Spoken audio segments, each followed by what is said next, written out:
Hello there, and welcome to Nash Talk Network, your number one channel for everything inspiring. And on our today's episode, we get into and get to know Mr. Peter Kuria, who actually relishes in a drink that most Americans wake up to. And I'm just gonna let him introduce himself. Please welcome to the show, Mr. Peter. Thank you so much. Thank you for having us. Yeah. My name is Peter Kuria, as you said. Fourth born in a family of five, Mhm. lovely parents, Stephen and Margaret, who are based in Kenya, Mhm. and I'm a husband, Mhm. and I'm also a father to two lovely daughters. Mhm. And I'm the CEO and founder of Solai Coffee, Yes. and a business developer by profession. Yeah, welcome to the show again. Thank you so much. Yeah, like you guys, Peter is one of the key player in the sale of the coffee, the Kenyan original coffee in the U.S. market. And Peter, what makes the coffee, the Kenyan coffee more, the choice of many, even worldwide? Yeah, I know Google can back me on this. Oh yeah. Kenya is one of the best coffees in the world Mhm. because of where it's grown and how it's grown. Mhm. We boast because of the weather that we have, very good tropical weather, Mhm. very high altitudes, Yeah. and the resilience and the hard work that is put into the quality process of the coffee. Yeah. So a lot of people love Kenyan coffee for its aroma, for its Yeah. flavors. Yeah. Yes. Oh wow. Yeah. Before we get into the Solai Coffee and the company and how you came up with, I usually have this way whereby all our guests, we all migrated to the United States, and we all have a story. Just if you can give us a little bit story of how you got yourself here. So I completed my undergrad education in Kenya, Mhm. where I studied computer science in African Nazarene University with a major in mobile programming. Before even going into education, I'm a young boy who was raised on the farm, so I can say I'm a farm boy. Mhm. Coffee has always been part of my life. And going into college was a way of trying to see how I can use coffee Mhm. and the proceedings that we get to coffee to get me into the white collar job. Mhm. After my undergrad education, I took a job in Kenya for a couple of months, and then I did another job in Uganda. And then after that, I got an opportunity to come to the US in search of greener pastures. Yeah. And this is where I really now started practicing my career in IT, mostly in software development. Mm. Yeah. Thank you. And actually, thank you guys for having us here in Florida. It's quite warm here, and Pennsylvania was snowing. Yeah, Welcome. Enjoy the weather as yeah, much as you can. sure. Thank you. So before venturing into the coffee business, what aspects pushed you into saying that, I must do coffee and I must get into the coffee sector? Why not tea? Just like I mentioned, all I've known is coffee because I was born, and by the time I was coming to my senses, I was Mhm. surrounded by coffee bushes.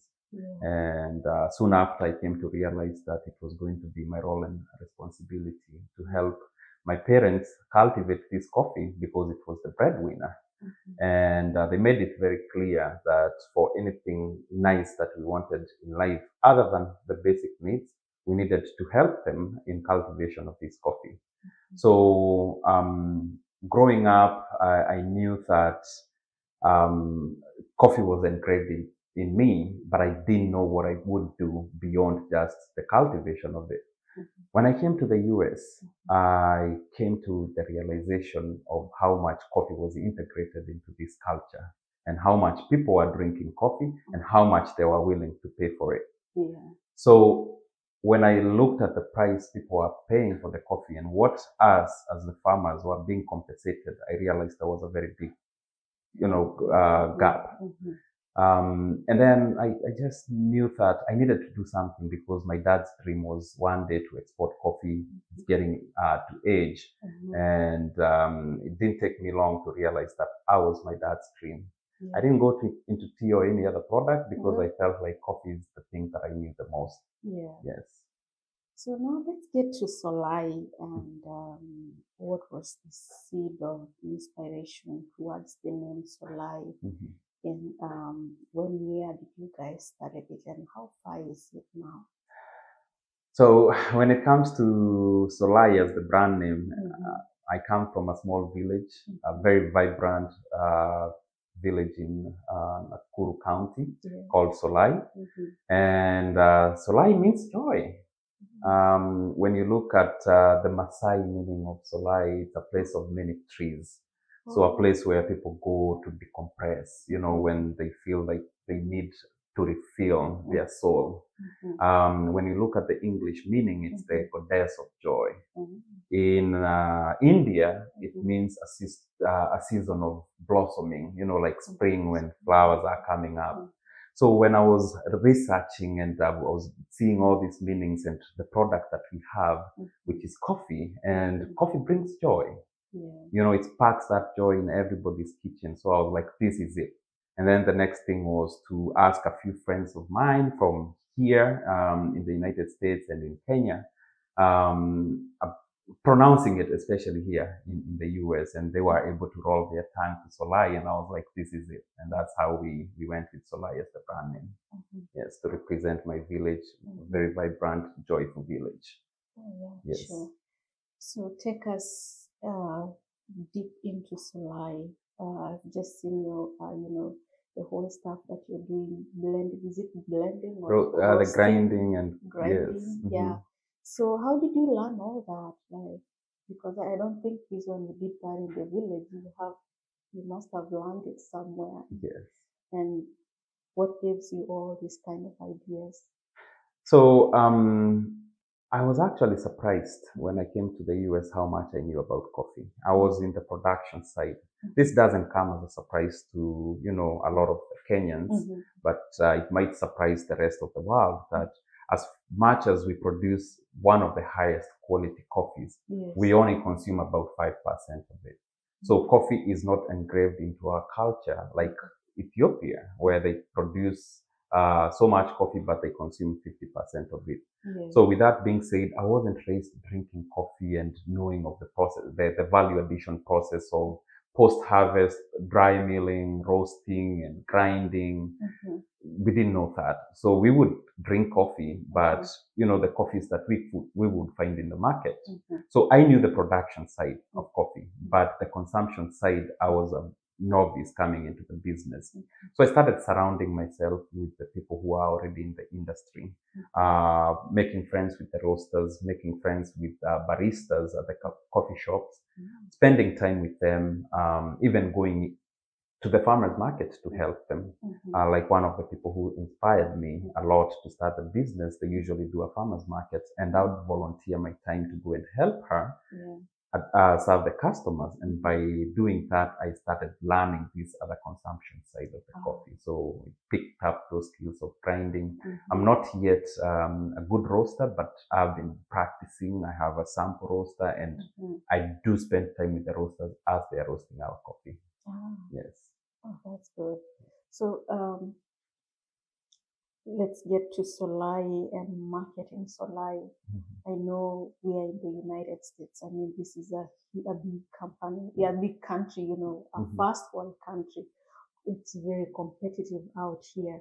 I mean, how are you doing it out there? And do you get anyone that inspires you out there? And depending on what you have right now, I saw a few packs of coffee right there. And who is behind all that, producing and packing them, and you do all this stuff? You cannot do it all alone. But before I even answer your question, I want to start with a little story. When we were getting into the business, we thought we had an upper hand because of two things. The first thing, we had a very quality product that is known worldwide for its quality, right? And then the second thing is, as much as we produce the best coffee, Kenya is ranked 16th in terms of the quantity they produce. And it's Yeah. not that much coffee when you compare it to like Brazil that produces 44 million metric tons. We only do 4 million, so it's 10 times fold. Yeah. So we thought that because we don't see a lot of coffee in the United States, in our local grocery shops where me and you go and shop, you don't get to see a lot of Kenyan coffee. So we were like, oh, there's no competition. Yeah. But that was false analogy, because once we came into the market, we realized that people didn't know the coffee. So they were not sourcing for it. They were not going to the grocery stores looking for the Kenyan coffee. And we had to do a lot of legwork trying to introduce the product to these end consumers. So we also realized that a lot of the roasters that carry Kenyan coffee, they don't usually carry it just as Kenyan coffee. They use it as a base for their blending. So they take coffees from different regions and then they use Kenya to uplift, maybe I could say lower quality coffees or more commercial coffees with a specialty coffee, which is the category that Kenya coffee falls under. So if people are not looking for the product, then it becomes very difficult for you to sell, because you have to, as much as you can, I say you can bake the best cookies, right? But until people get to try them, then they're just cookies. So we had to run a lot of social media marketing, putting ourselves in positions where we can be front facing with our customers, going to expos, trade shows, right? And showcasing our product and having people try it, right? And then I did create a team. Thank God they understood the efforts, and we created a team that was now going to package the story. Because I want to say that we are not actually in the coffee business. We are in the direct trade business, which means that we are trying to reduce the gap between the production side and the consumption side. So we are packaging the story of the producer and educating the end consumer on what it takes to produce that coffee, and what it takes for a farmer to run a sustainable business. And then they can make an informed decision when they're now doing their purchase. So that's the business that we are in, the direct trade business. But it takes a lot, because you have to cover more ground.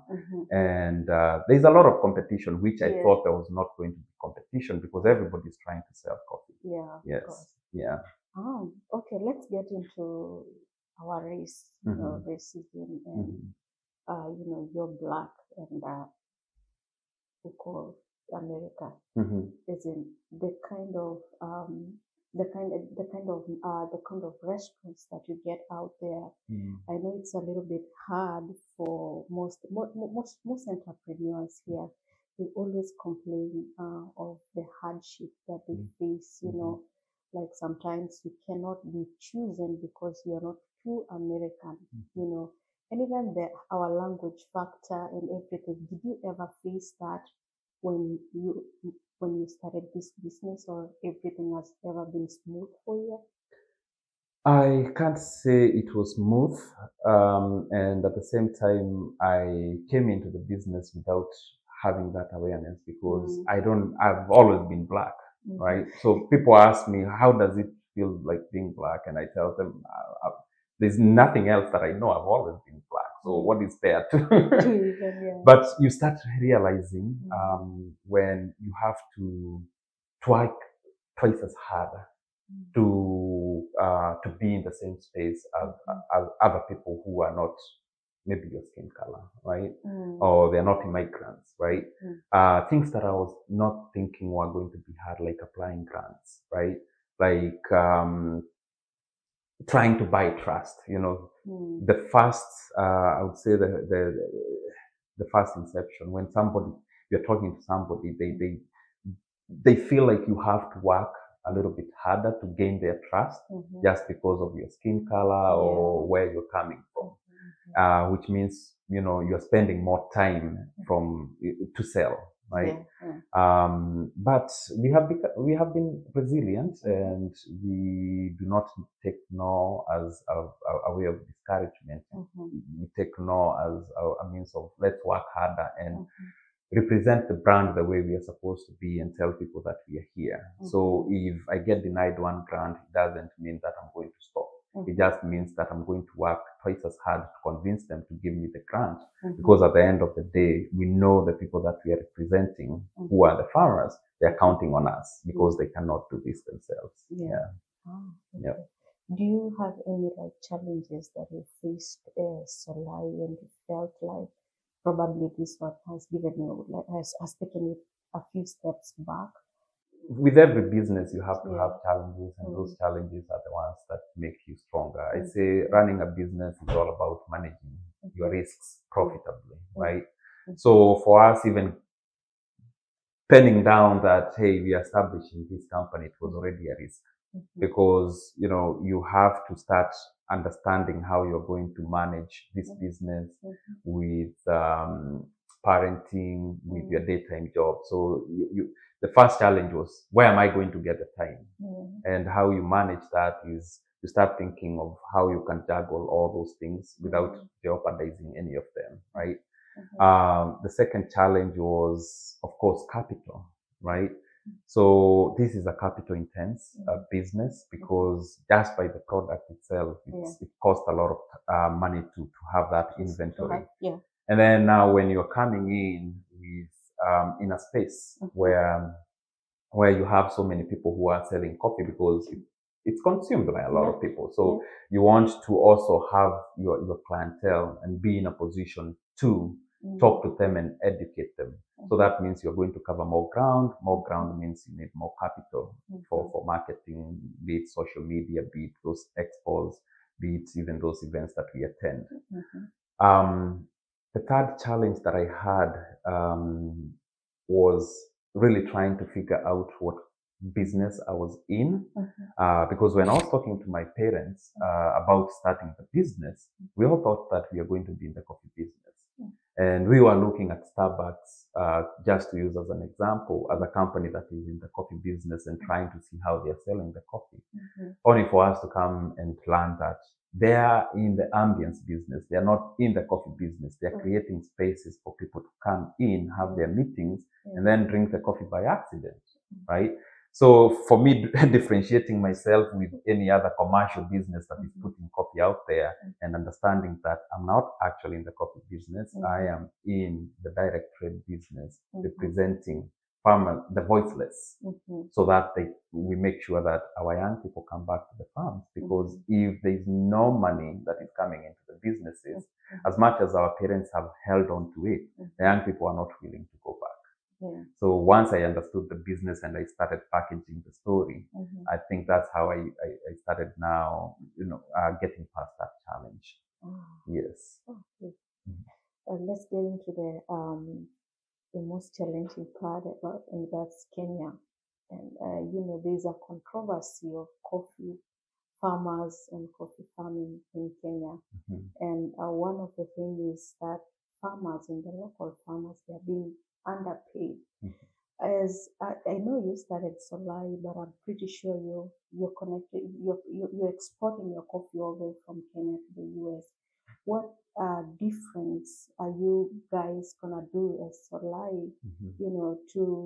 To even help. Even I'm pretty sure we have young guys like yourself who are trying to grow businesses back home in Kenya, even farming, that they may also, get happy for what they do, because we hear a lot of controversy that farmers are being underpaid in Kenya.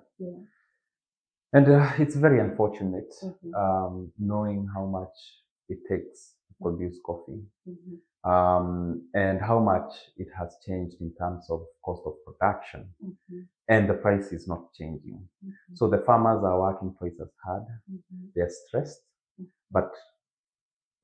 and they're trying so much to continue producing at the same standard, of quality, which means they are not jeopardizing their farming practices.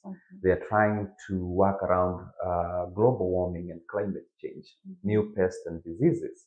And when you put all that and then you take your product to the market, and then you come and realize that you're not even breaking even, you wonder whether you are actually in business or you are just doing a hobby. you know, and that is the biggest problem that we have with coffee continuity in Kenya. We are at a point where we have reduced our production by 3 times when you compare it to the 1990s, right? We were supposed to be doing 5x, 5 times more by 2023, but instead of doing 5 times more, we have reduced it by 3 times, which means if things are not going to be corrected, it's not a controversy. These things are happening. You know, you see farmers are reducing the acreage that they are farming. They are converting their farms into other businesses. Yes. So for me, as a young man, getting into this business, I know my mission is creating employment for the youth. And that's a very big problem that we have in Kenya, right? People are going to school. People are not getting, the jobs that go with what they went to school to learn. And some of these people, some of these youth, they have the same upbringing as I do, right? Coffee is the one that kind of took us through education. And when I started the business and deciding, after trying different things and failing, I was like, we already have coffee. It's a very good foundation that my parents have set up for us. All I need to do is apply some of the skills that I have learned in school, those that I have learned in corporate America in terms of managing a business and managing it profitably, and now taking that back to the farm so that we can reverse the way we are doing things. Because you cannot continue doing things the same way expecting different results when the environment is actually changing, right? So, but I did mention to you that when I started investing in farm and we started increasing our yield. But then I realized that I'm losing money because we are not fetching enough to actually pay me back the capital that I'm putting in. So when I think about that young man who doesn't have a job, but they have a farm, what is the incentive? The incentive is finding that market, because right now, the way it is, the farm is being undercut. So it's not a controversy, it's not a rumor. We have seen it, where you get the check and you look at your cost of production and they do not add up. And you wonder whether you're going to continue investing more money. So there is that gap, and the intermediaries are the ones who are ending up pocketing most of the money because they're not the ones who are on the farm. And for them, this is just a business, right? They are in between. So if we stop farming coffee, they might go to another product. It could be macadamia, it could be tea, it could be whatever. But as much as those are lucrative businesses as well, why should a farmer who has spent so much time cultivating a coffee tree cut it down to go and try another tree, which is going to take twice as much time, to start giving him that money?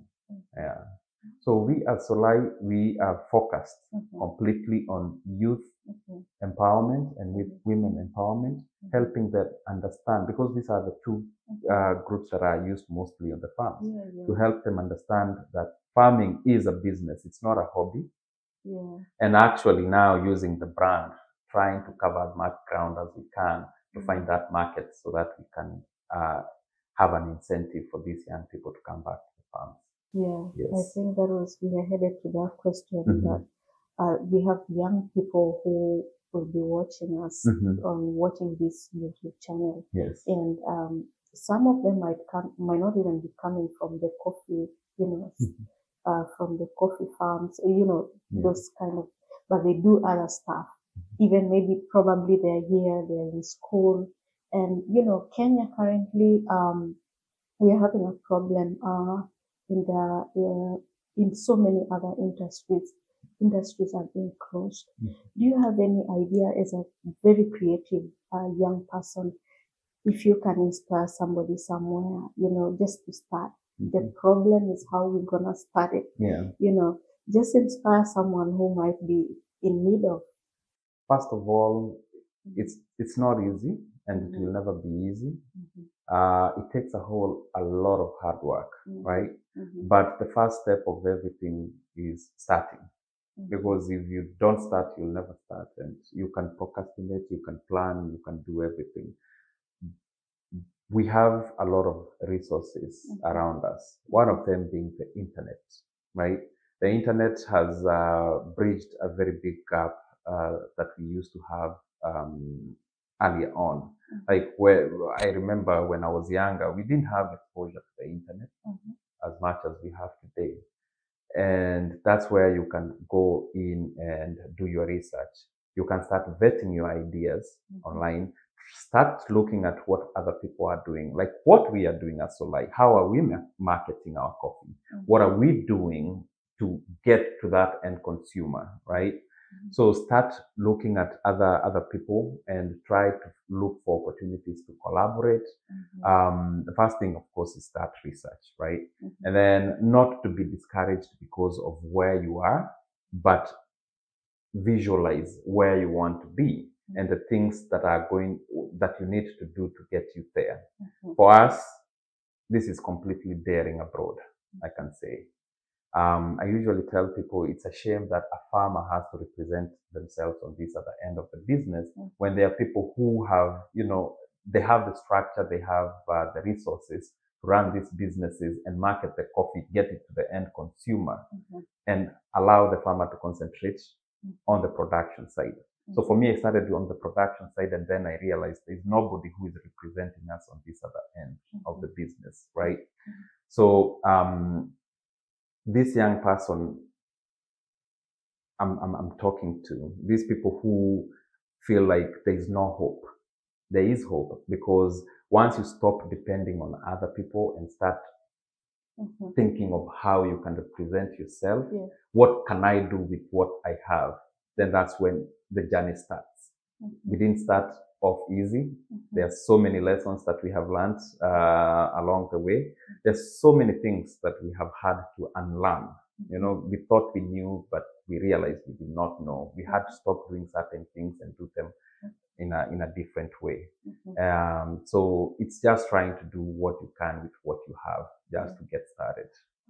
Based on being raised in Solai and moving to the US, and now you're starting a your company, do you have like any initiative you're doing back home, something that you're giving back to the community?